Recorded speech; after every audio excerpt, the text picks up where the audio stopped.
25 December એટલે નાતાલ પ્રેમ, કરુણા અને માનવતાનો સંદેશ આપતો પવિત્ર તહેવાર.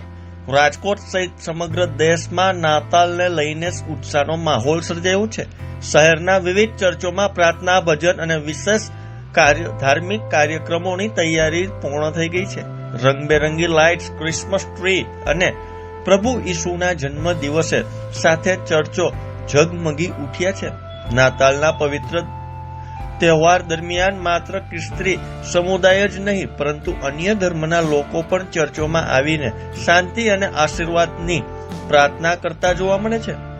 ત્યારે જાણીએ કે નાતાલના પાવન અવસરે રાજકોટમાં આવેલા ઐતિહાસિક અને પ્રસિદ્ધ ચર્ચો ક્યાં છે, જ્યાં ભક્તિ અને ઉજવણીનો માહોલ જોવા મળી રહ્યો છે. તો ત્યારે જુઓ અમારો ખાસ અહેવાલ.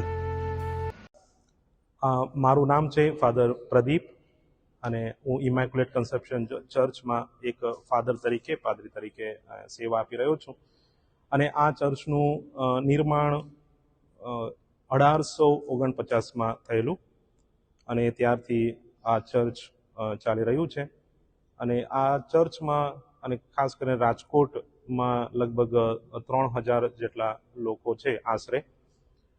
અને આજે સાંજે એટલે 24 ડિસેમ્બર 2025ની સાંજે આપણે અહીંયા ચર્ચમાં ભેગા થવાના છે અને પ્રભુ ઈસુની પૂજા અને પ્રાર્થના કરવાના છે અને એમને આપેલા સંદેશ ઉપર અમે મનનચિંતન કરવાના છે.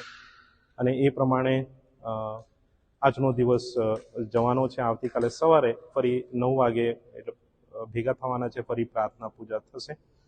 અને આ દિવસ દરમિયાન, આ 2 દિવસ દરમિયાન ખાસ કરીને 25 ડિસેમ્બર 2025ના રોજ ઘણા બધા લોકો આ ચર્ચમાં આવે છે અને અહીંયા જે શણગાર, જે ડેકોરેશન થયું છે એ જોવા આવે છે. અને જોઈને જે પ્રભુ ઈસુનો જે સંદેશ છે, જે શાંતિનો, પ્રેમનો જે સંદેશ છે, એ બાબતે એમને ઘણું બધું જાણવા મળે છે, ઘણી બધી માહિતીઓ મળે છે.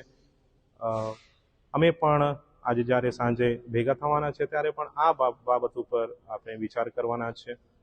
અને પ્રભુ ઈસુનો જે સંદેશ છે, 2000 વર્ષ પહેલાં જ્યારે પ્રભુ ઈસુનો બેથલેહેમમાં જન્મ થયો ત્યારે પણ આ જ સંદેશ લઈને આવ્યા હતા.